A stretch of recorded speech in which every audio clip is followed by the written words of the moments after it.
Jadi seberat apapun pekerjaan itu, saya tidak pernah merasakan berat, tetap ringan.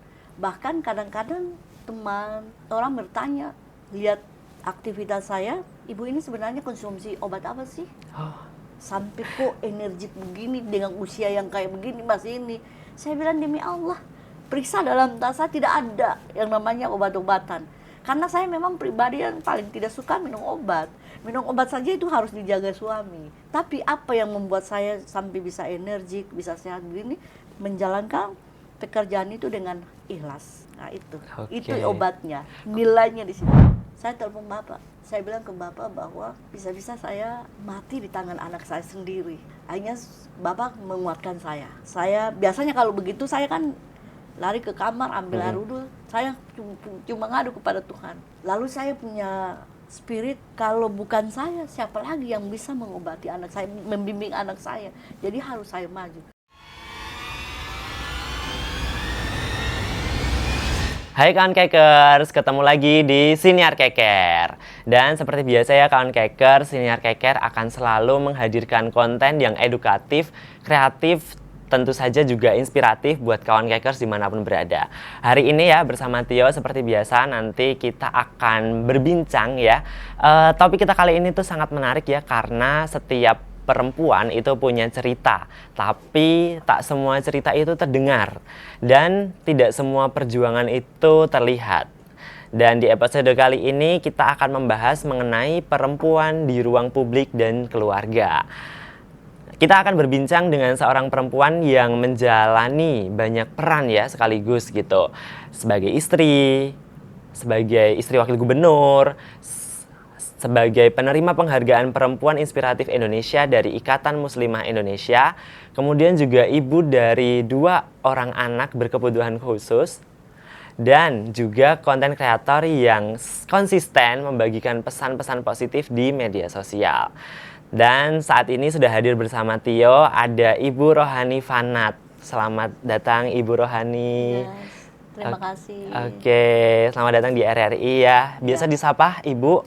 Biasanya dipanggil nama kecil, Ibu Nama Ani. kecil, Ibu Ani. Ya. Oke, berarti Tio panggilnya Ibu Ani Ibu aja ya? Ani aja. Oke, siap. Ibu Ani ini tadi ya seperti yang sudah Tio bilang ya, punya banyak sekali peran gitu ya sebagai istri dari orang nomor 2 di Maluku ya. Iya. Kemudian juga seorang ibu rumah tangga gitu.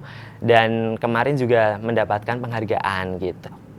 Oke, namun ya di balik peran publik itu ya kawan Kekers, ada perjalanan pribadi yang membentuk Ibu Ani menjadi perempuan yang kuat dan juga membumi gitu.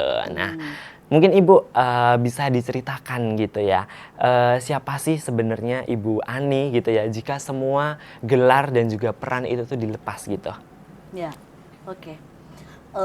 Kalau berbicara terkait dengan gelar sih saya tidak punya gelar ya, karena saya latar belakang pendidikan cuma sampai di SMA saja. Nah, pernah mendampingi suami itu menjadi bupati 10 tahun di Kabupaten Seram bagian Timur. Oke. Nah, sekarang suami menjadi wakil gubernur. Nah, saya awalnya itu sebagai pegawai negeri sipil Angkatan Darat. Oh. Nah, setelah mengikuti suami terjun ke politik, saya berhenti dari pegawai negeri karena kan pegawai negeri nggak boleh berpolitik. Nah, sudah itu saya mencalonkan diri menjadi anggota legislatif DPR RI dan alhamdulillah terpilih itu di periode 2014-2019. Oke. Nah, itu. Nah, kalau secara pribadi saya memiliki putra 4 orang, Oke. laki-laki semua. Oh. Nah, yang kedua itu kembar 3, jadi saya anak 2 ya, melahirkan 2 kali. Pertama cowok, melahirkan kedua cowok 3. Cowok 3. Wow, Nah, luar biasa. cowok 3 itu diantaranya itu 2 berkebutuhan khusus. Oke, baiklah Ibu.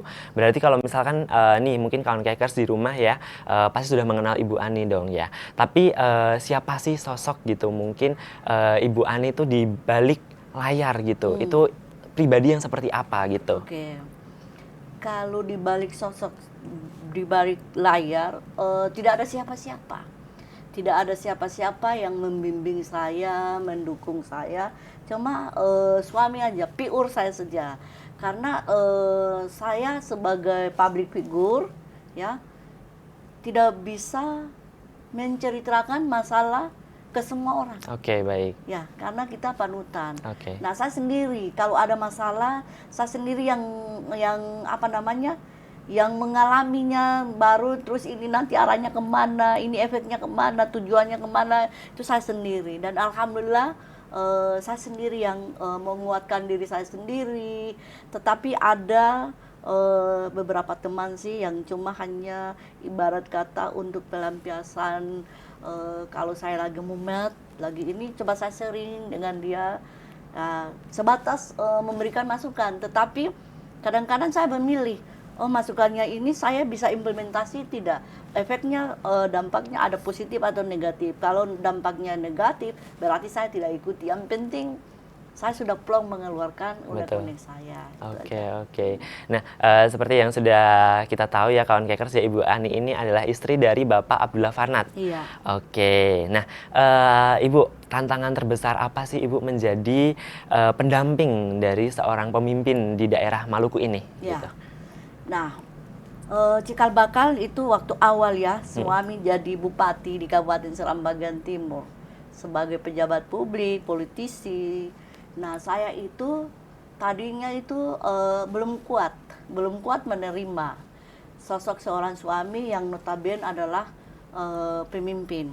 Nah, akhirnya saya merenung, kalau suami saya kekang mengikuti keinginan saya sendiri, berarti kehidupan kita cuma hanya diam di tempat itu. Tapi kalau ingin bisa lebih, berarti saya harus merelakan suami saya berkiprah. Yaitu tantangannya ini. Pertama masuk politik.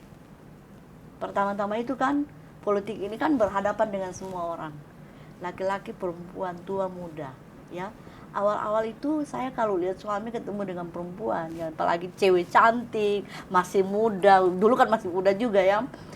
Saya agak cemburu, tapi saya berpikir, oh tidak bisa seperti ini, harus saya meluangkan bahwa punya prinsip bahwa suami ini kalau di rumah oke lah milik istri, tetapi kalau sudah di luar itu milik semua. Jadi perlahan-lahan suasana hati dan memang planningnya bahwa oh ya ini kelak menjadi pimpinan, dia milik orang banyak. Dan alhamdulillah di SBT milik orang SBT. Nah sekarang beliau sudah naik level menjadi wakil gubernur Maluku.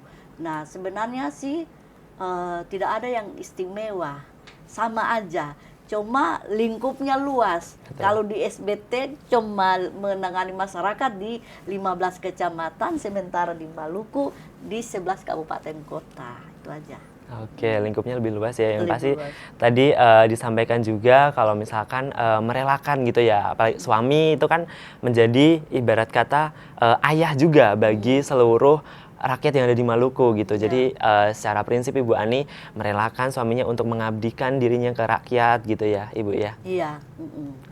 Nah, jadi kadang-kadang tugas seorang suami sendiri ya, bantu saya melihat anak atau ini jarang. Saya lebih banyak merelakan beliau itu mengurus masyarakat. Nah, waktu di SBT menjadi bupati itu hampir kalau dibilang itu 80% lah mengurus masyarakat.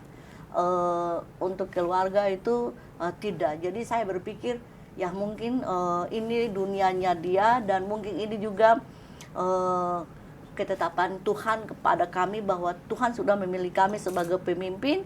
Berarti dia harus betul-betul melaksanakan tugasnya sebagai seorang pimpinan, karena pemimpin kelak itu akan dimintai pertanggungjawabannya apa yang dipimpinnya. Makanya saya juga sebagai istri tidak boleh egois bahwa melarang suami jangan terlalu mengurus di luar, harus tidak.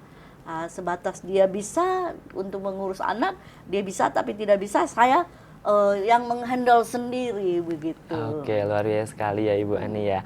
Nah Ibu, bicara terkait dengan nilai hidup, apa sebenarnya yang Ibu Ani pegang gitu sebagai seorang perempuan dan juga istri? gitu. Ya, kalau nilai hidup saya ya, saya menjalani kehidupan ini dengan ikhlas bahwa semua yang kita kerjakan ini insya Allah ada hisabnya, ada perhitungannya.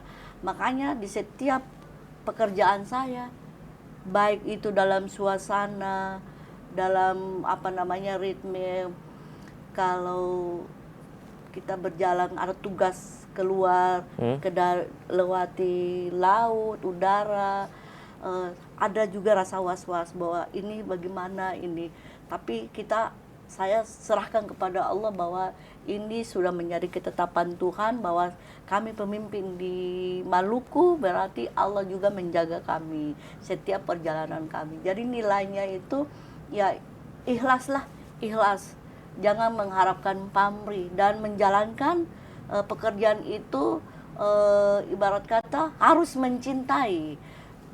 Jadi seberat apapun pekerjaan itu, saya tidak pernah merasakan berat, tetap ringan. Bahkan kadang-kadang orang bertanya, lihat aktivitas saya, ibu ini sebenarnya konsumsi obat apa sih? Sampai kok energik begini dengan usia yang kayak begini masih ini. Saya bilang demi Allah, periksa dalam tas saya tidak ada yang namanya obat-obatan.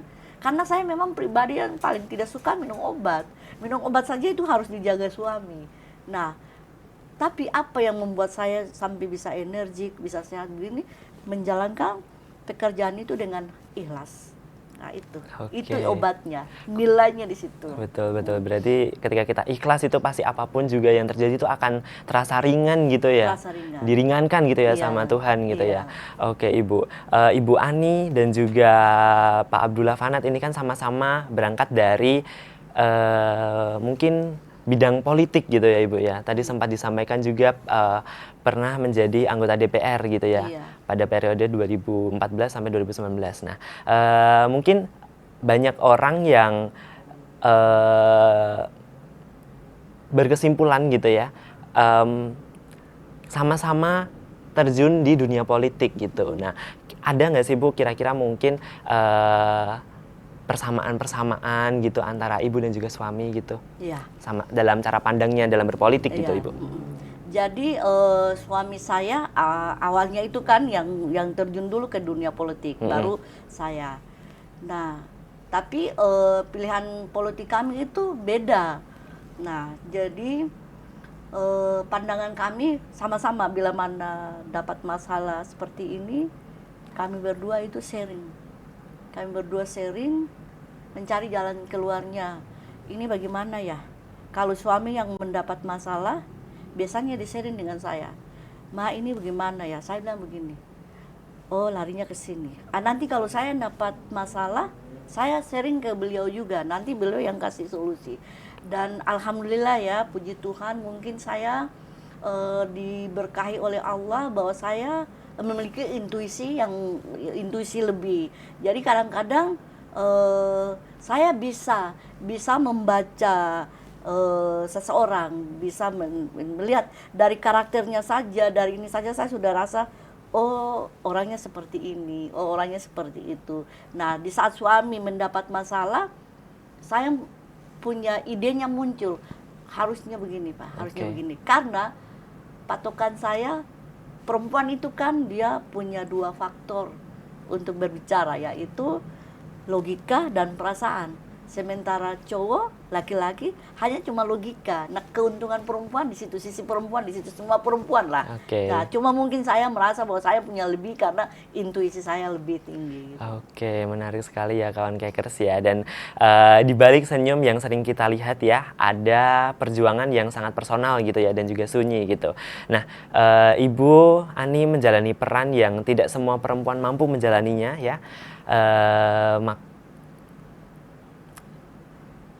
Dan dan Ibu Ani, masihkah ada teringat momen pertama gitu mengetahui kondisi kedua putra Ibu gitu bisa dibilang istimewa gitu? Iya.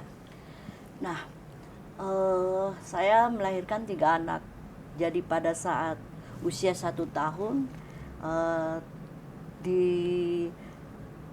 bawa ke tumbuh kembang anak, didiagnosa bahwa kedua anak saya itu mengalami anak berkebutuhan khusus. Nah, jadi akhirnya mereka tinggal di Bula karena suami dulu bupati. Setelah itu pindah ke Jakarta, tinggal di Jakarta karena harus sering terapi di rumah sakit.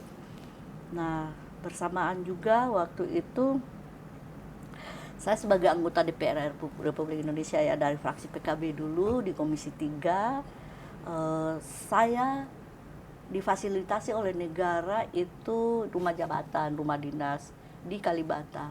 Tapi saya tidak menempati rumah dinas, saya tetap pulang ke rumah karena anak saya yang berkebutuhan khusus itu yang harus saya lihat, yang harus saya bimbing. Nah, selain dari para terapis di klinik, itu harus juga dari saya. Jadi kalau pulang malam jam 12, kadang suasana jalan masih macet, saya duduk dulu, ngopi dulu, tunggu sampai situasinya sudah boleh bisa jalan, saya jalan. Sampai di rumah kan sudah jam 1, jam 2. Anak-anak sudah pada tidur. Saya masuk ke kamar-kamar mereka, saya bisiki di telinga mereka, saya bacain doa, terutama saya bacain Al-Fatihah di ubun-ubun kepala mereka sambil usap-usap.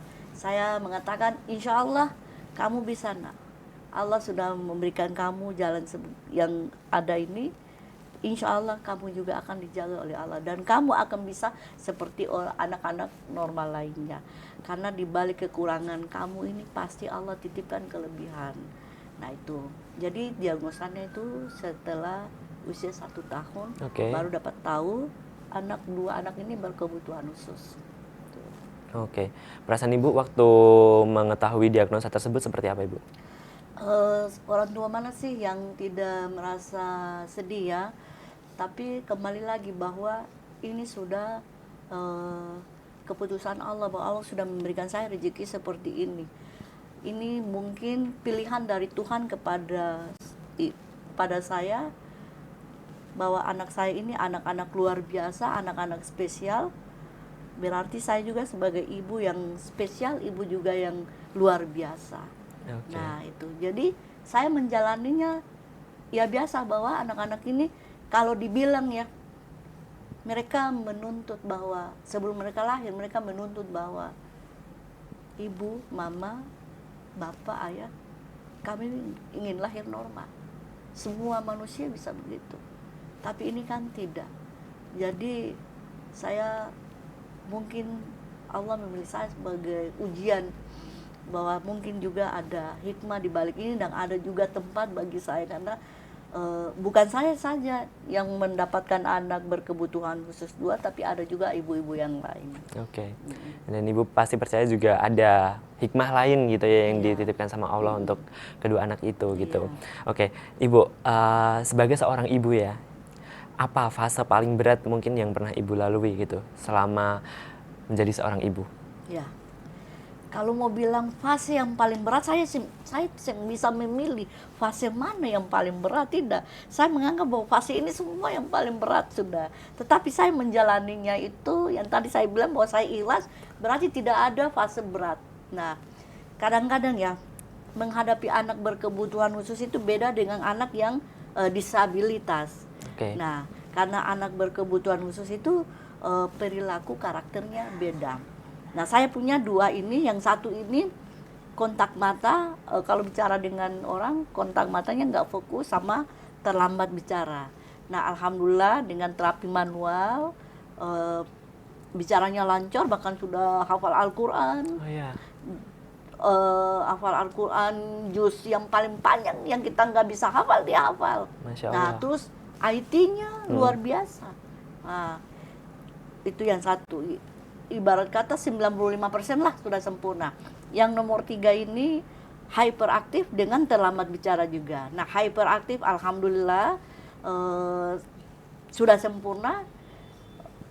Bicaranya sudah mulai kelihatan, suaranya sudah mulai keluar, dan sudah mulai 3 suku kata sudah mulai pengucapannya sudah ini. Nah, jadi fase yang paling terberat pernah satu waktu berat daripada yang terberat ya. Saya menghadapi anak pubertas. Oke. Nah, dari kecil, terus fase dari usia 1 tahun, 2 tahun, 5 tahun, 10 tahun. Nah, 10 tahun ke 16 ini pubertas. Nah, itu mohon maaf, dia karena laki-laki ya, libidonya naik dalam sehari itu dia melakukan masturbasi itu bisa dikategori 10 kali. Wow. Bahkan saya tidak bisa hitung. Ini efek dari waktu 2019 saya di SBT maju mencalonkan diri sebagai calon bupati. Anak saya di bawah pengontrolan saudara dan mereka tidak tahu sampai ke situ. Setelah saya datang, saya lihat anak saya sudah merasakan seperti ini. Nah, untuk mengembalikan dia ke normal tidak bisa karena dia sudah merasa. Nah, saya mulai tuntun dia, cari-cari pengetahuan, edukasi bagaimana, kontak dengan teman-teman dokter ini bagaimana untuk meminimalisir anak ini. Saya tanya kepada bapaknya. Nah, terus di samping itu saya karena terlalu overprotect terhadap anaknya, akhirnya dia mulai menggigit. Nah, bawaannya itu marah, tantrum dan menggigit. Nah, saya waktu hari itu saya diserang, digigit itu 2 di sini, 2 di sini. Besoknya lagi, jadi kalau ada bicara sedikit ada menyinggung perasaannya, dia udah bawanya udah marah. Jadi sampai pernah itu saya telepon bapak. Saya bilang ke bapak bahwa bisa-bisa saya mati di tangan anak saya sendiri. Nah, akhirnya bapak menguatkan saya. Bapak menguatkan saya biasanya kalau begitu saya kan lari ke kamar, ambil air wudhu, sholat, saya cuma ngadu kepada Tuhan. Lalu saya punya spirit, kalau bukan saya, siapa lagi yang bisa mengobati anak saya, membimbing anak saya. Jadi harus saya maju. Nah, bahkan saya mau dekat dengan anak saya sendiri, bulu kuduk saya merinding. Sampai saya bilang, ya Allah, kok seperti ini saya bisa menghadapi anak saya, orang tua yang melahirkan anaknya, kok anak ibunya bisa merinding mau mendekati anaknya sampai yang ke tingkat begitu. Saya berdoa, ya Allah, ini ujian yang terberat yang Tuhan kasih buat saya dan saya harus menaklukkan anak ini, harus bisa di tangan saya. Selama 4 tahun saya mencari tahu apa penyebab dia sehingga libidonya naik. Ternyata itu penggunaan HP. Okay. Nah, karena efek dari saya tidak kontrol, saudaranya, kakak sepupunya mengizinkan dia untuk memegang HP. Jadi trigger dia itu ternyata di HP. Karena saya perhatikan. Di saat dia main HP, dia enjoy sekali. Terus kayak dia langsung mengangan-angan gitu. Alhamdulillah ending ceritanya, singkat ceritanya, pada saat saya ada di sini, ponakan saya bilang, handphone yang anak saya pegang ini, dia udah banting pecah. Nah, di situ langsung saya mulai, kalau begitu, handphone yang sudah pecah, kasih tunjuk ke anaknya. Karena anak ini, selain dia bisa libidonya itu tinggi, di sekolah pun juga dia bisa melakukan itu dan tidak ada kesempatan untuk melakukan itu, tantrum dia ini. Nah, kalau tantrum kan dia bentur kepalanya di tembok, ngeri kan. Iya. Kasihan. Nah, kasihan. Saya di dokter tidak bisa kasih obat tapi tidak bisa. Akhirnya perlahan-lahan saya bimbing aja untuk mengurangi jangan sampai dia tantrum. Nah, akhirnya setelah kejadian handphone rusak, kasih ke anaknya. Saya bilang kasih tunjuk ke anaknya bahwa handphonenya rusak, baru bilang handphone rusak tidak bisa pakai untuk dengar lagu. Nah, lihat reaksinya. Karena kalau di rumah libidonya naik, kita bisa bawa dia ke kamar. Nah, kamu di kamar ya, jangan di luar. Karena saya dengar informasi ada loh anak-anak yang kayak gitu, bahkan di jalan-jalan umum, di hadapan umum. Okay. Parah kan? Nah, saya membimbing anak saya, Ya karena saya pikir ini kan anak laki-laki normal ya. Kalau dia tidak melakukan itu kan tidak normal. Ini kan normal. Cuma bisa meminimalisir saja dari yang tinggi bisa normal. Nah akhirnya saya suruh bawa ke kamar. Nah yang dihadapannya di sekolah ini. Nah yang di sekolah karena tidak ada tempat untuk penyaluran, bawanya tantrum. Setelah kejadian handphone itu saya bilang bawa. Karena ke sekolah kan putar musik tuh. Kalau itunya lagi on, turun kan bagaimana? Jadi tantrum. Nah setelah handphonenya rusak, dia tahu bahwa handphonenya rusak, tidak bisa. Waktu itu saya di sini, saya kontrol. Bagaimana? Alhamdulillah tidak. Saya ini gurunya juga tidak. 1 hari, 1 minggu, 2 minggu, alhamdulillah. Jadi penantian untuk itu 4 tahun saya hitung. Masya Allah. Alhamdulillah. Sekarang sudah tidak lagi. Oke, luar biasa sekali ya Ibu Ani ya perjuangannya ini ya. Di balik sosok yang kuat ya, selalu kuat mendampingi dari Pak Abdullah. Tapi ternyata ada perjuangan gitu yang mungkin teman-teman tidak tahu gitu ya. Oke. Dan ngomong-ngomong Ibu, kemarin juga sempat mendapatkan penghargaan Perempuan Inspiratif Indonesia gitu. Nah, gimana Ibu perasaannya Ibu? Alhamdulillah karena saya sebelum ditelepon ya untuk memberikan penghargaan perempuan inspiratif, saya tanya kenapa alamatnya ke saya, banyaklah perempuan-perempuan inspiratif di Maluku. Nah rupanya mereka memantau akun media sosial saya. Nah mungkin di situ akun media sosial saya banyak memberikan edukasi, terus olahan-olahan makanan Maluku yang tadinya ibu-ibu di Maluku sini belum tahu cara buat ongol-ongol dari sagu, terus cendol dari sagu, terus banyaklah. Nah akhirnya terus ada juga dari taruhlah ya pembiayaan yang ibarat kata kita bisa mengeluarkan dari 100.000 tapi bisa cuma hanya 50.000 atau 25.000 aja. Jadi mereka pantau dan alhamdulillah saya ditunjuk dan saya dipilih menerima penghargaan sebagai perempuan inspiratif. Oke, itu di tahun 2000 Kemarin 2000. Di tanggal berapa ya? Kalau kita sekitar tanggal 2 Desember kalau nggak salah.